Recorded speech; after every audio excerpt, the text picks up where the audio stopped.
For 5 minutes for an opening statement. Well, thank you, Chairman Latta, and congratulations to you on having the gavel of this great subcommittee, and welcome to all of the new members on the subcommittee. The Democrats and we look forward to working on policy that delivers more affordable and reliable energy to hardworking Americans and businesses. We have an incredible opportunity to build on the successes of the past few years and the advances in lower cost clean energy, grid resilience, innovation, and efficiency. We can all take great pride in the new factories, the jobs, the progress activated by the Historic Infrastructure Law of 2021 and the Clean Energy and Climate Resilience Law of 2022. Because over the past few years, over 750 new or expanded clean energy projects have been announced, along with 400,000 new jobs and $422 billion of private sector being invested because of what we have done. Across America and in most districts represented in this committee, new battery plants, clean vehicle factories, and solar and wind manufacturing centers are breathing new life into communities, local economies, and small businesses. These are good-paying, many union jobs that can support a family.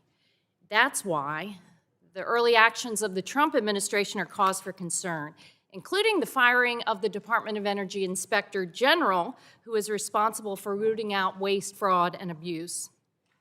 Nothing in the early Trump executive orders is designed to lower energy prices or help hardworking Americans. Instead, across the board, the actions are a gift to big oil companies. They're designed to boost their profits at the expense of working families across this country. It's outlandish that the president declared an energy emergency at a time when the United States is producing more oil and gas than any country in history.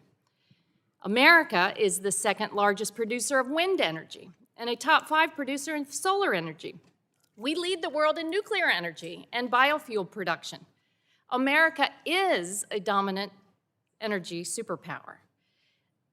The stop work order on energy projects now is delaying construction projects in our communities. It's causing companies to lay off workers. It's causing delays in upgrading transmission lines and building battery factories and bringing nuclear plants back online, and all of this adds up. Frankly, when you look at what's going on, it's illegal. And we're not going to stand for it. We're going to fight back to make sure that these dollars get to where they're supposed to go and build the clean energy economy that is important to all of us. Future projections show, and the chairman is right, that we're going to need to generate more electricity.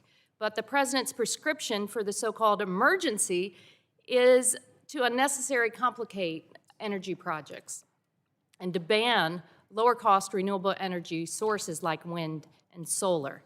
It doesn't do anything to lower costs for families and businesses, and frankly, it doesn't make sense until you understand that it's just a gift to polluters and big oil.